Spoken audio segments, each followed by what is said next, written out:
Hello, everybody. So today I'm talking about the case of Sade Robinson. I don't have a whole lot of information on this case at all, but I still wanted to talk about it. This case is gruesome, it's disturbing, but like I said, there's not really a whole lot to it. So I apologize, but all the links I used for research will be down below, like always. There will also be a link to check out my new podcast, Wicked, which is out now. And with this case, when I was going through articles, there were many different dates within each other in play. So I will go through the dates and then I might go back. So there will be some skipping around. I apologize, but that's how I kind of pieced it together during my research. So that's how I'm presenting it to you. So I'm sorry if it gets a little confusing at times. But let's go ahead and get into this. So Sade is described as a remarkable young woman who touched many different parts of the community. She was a criminal justice student at Milwaukee Area Technical College who was set to graduate in May 2024, but she would never get the chance to. On April 1st, 2024, Sade Kalina Robinson failed to show up to work her shift at a local pizza joint, and that's when a coworker called authorities. Her manager couldn't remember a time that she ever missed a shift and said that she hadn't acted suspicious up to this point, and that's why they were so concerned with her no-show. The coworker called on a wellness check, and on April 2nd, a resident called 911 to report a car on fire in the alley behind their home on North 29th Street. Sade's family said that the car belonged to her. On April 5th, the Milwaukee County Sheriff's Office found a human body part at 30th Street and North Lisbon Avenue, which was about a block away from where the car had been on fire. The next day, her family went to the area and found a blanket with her photo on it in a wooded area near there. On April 2nd, so we're going back a few days, a severed leg was found in I'm so sorry, I believe it's pronounced Kootenai Park, and more body parts were found since then. So Maxwell S. Anderson would be arrested and charged with killing and dismembering Sade. He met with her on April 1st to go on a first date with each other. The two ate dinner and they went to a bar before heading to Maxwell's home. So, with the use of surveillance footage, witness statements, and phone tracking records, police were able to piece together that fateful night. So,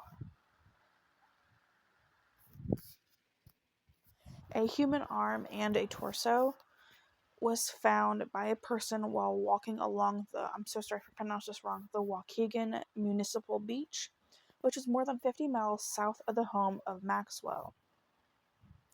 And at Maxwell's home, a quote sex dungeon, as it's described, was found, in which police believe this is where Sade was killed. The basement was outfitted with a sex sling, restraints, and handcuffs, as well as blood smears covering the bed and walls. And maybe this is the most disturbing part of this: that blood that is smeared on the wall did not match Sade. So that was not her blood on the wall. And when I read that, I was kind of like, then whose blood is it? Because if I'm not mistaken, it also said that some of it was not Maxwell's. So whose blood was that?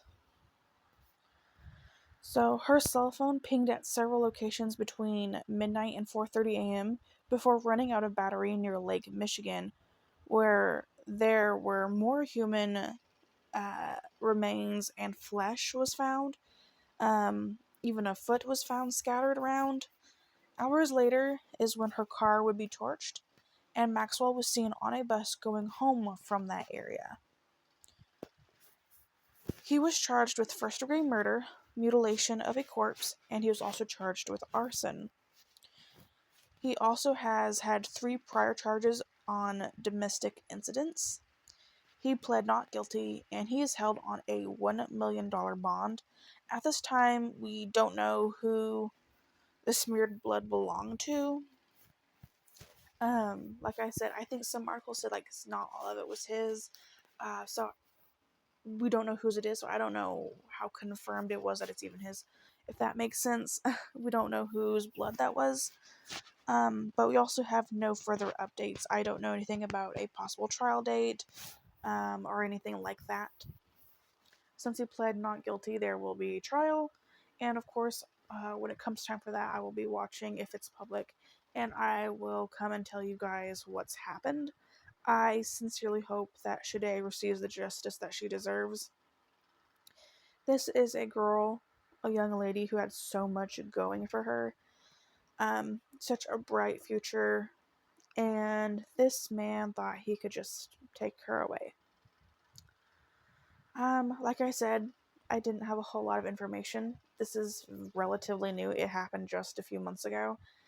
Um, and when I was reading this, I kind of wanted to wait until a trial had been not, I guess not set, but like we had seen at least a preliminary hearing or something, just so I could have more information to give you guys. But I figured I might as well just go ahead and present this to you and then update you later. Um, I wanted to tell you guys about Sade. So she is a very beautiful young lady, and I hope she gets the justice that she deserves. But with that being said, let me know your thoughts down below. Um, Thank you so much for listening to Shade's story. Hopefully, I have updates for you soon. And yeah, thank you so much, and I will see you guys very soon. Bye, guys.